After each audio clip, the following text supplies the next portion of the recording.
Le monde entier est en deuil suite à l'annonce, ce lundi 21 avril 2025, du décès de sa sainteté, le pape François, né Jorge Mario Bergoglio, à l'âge de 88 ans.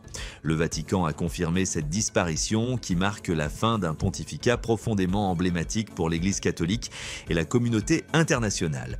Depuis plusieurs semaines, l'état de santé du Saint-Père suscitait de vives inquiétudes.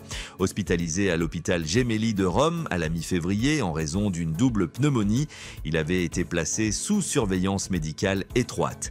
Le professeur Sergio Alfieri, en charge de son suivi, avait alors fait état d'une insuffisance rénale naissante, bien que le souverain pontife fût demeuré alerte et bien orienté.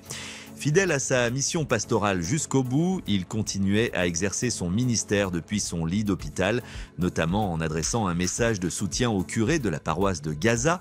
Les dernières images publiques de François le montraient lors d'une audience avec le roi Charles III et la reine Camilla, symbole de son rôle de chef spirituel et d'interlocuteur des grandes figures mondiales.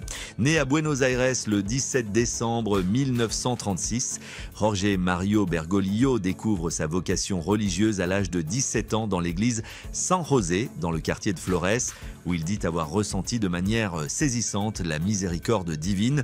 Il décide alors de renoncer à ses fiançailles pour entrer dans les ordres, marquant ainsi le début d'un parcours spirituel exceptionnel, ordonné évêque auxiliaire de Buenos Aires le 20 mai 1992 par Saint Jean-Paul II.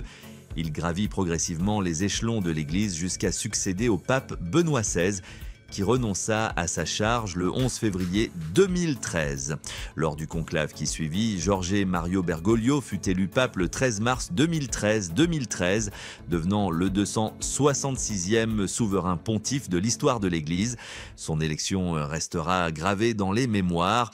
Il fut le premier pape issu du continent américain, mais aussi le premier à porter le nom de François, en hommage à Saint François d'Assise, modèle de simplicité, d'humilité et de défense des plus démunis. À cette occasion, il apparut au balcon pontifical sans ornement liturgique, vêtu d'une simple soutane blanche et d'une croix pectorale, un geste hautement symbolique de son engagement en faveur d'une église proche du peuple. Son pontificat aura été marqué par un souci constant de réforme, de dialogue interreligieux, de justice sociale et par une attention particulière portée aux migrants, aux pauvres, ainsi qu'à la protection